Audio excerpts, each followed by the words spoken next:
জানো বন্ধুরা, আমি খুব মিথ্যেবাদী।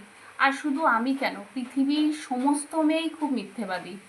কেন কি, যখন মেয়েটার বিয়ে হয়ে যায়, বিয়ের পর তার বাপের বাড়ির লোকেরা যখন মেয়েটাকে ফোন করে, জিজ্ঞাসা করে, হ্যাঁ রে মা, তোর শ্বশুরবাড়ির লোকজন কেমন, সব ঠিক আছে তো, তুই সুখে আছিস তো, তখন মেয়েটা মুচকি হেসে খুব সহজেই মিথ্যে বলে দেয় যে হ্যাঁ আমি খুব ভালো আছি, তোমরা কোনো চিন্তা করো না, যাতে মেয়েটার বাবা মা মনে কষ্ট না পায়। আবার যদি মেয়েটার মা জিজ্ঞাসা করে যে মা, জামাই কেমন, তোকে ভালোবাসে তো, যত্ন আত্তি করে তো, তখন মেয়েটা, তার হাজবেন্ড যদি অত্যাচারিত অমানুষও হয়, তবু মেয়েটা বলে হ্যাঁ মা তুমি চিন্তা করো না, তোমার জামাই খুব ভালো। যদিও আমি এই ব্যাপারে খুব লাকি মনে করি নিজেকে, কারণ আমার হাজব্যান্ড আমার বাবা মার থেকেও আমাকে বেশি ভালোবাসে, তো সেটা আলাদা ব্যাপার।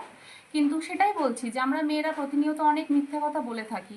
আর যারা লাভ ম্যারেজ করে নিজে পছন্দ করে বিয়ে করে, তাদের কাছে তো সত্যি বলার কোনো অপশানই থাকে না বাপের বাড়ির লোকের কাছে। সত্যি বলতে গেলেও তারা বলবে তুমি তো নিজে ডিসিশন নিয়েছো, এখন আমাদের কেন বলছো। তো বন্ধুরা, তোমরা যদি আমার এই ভিডিওগুলো দেখে থাকো, এই ভিডিওটা যদি স্পেশালি দেখে থাকো, তো কারা কারা আমার এই কথাগুলোর সাথে একমত প্লিজ কমেন্ট করে জানিও।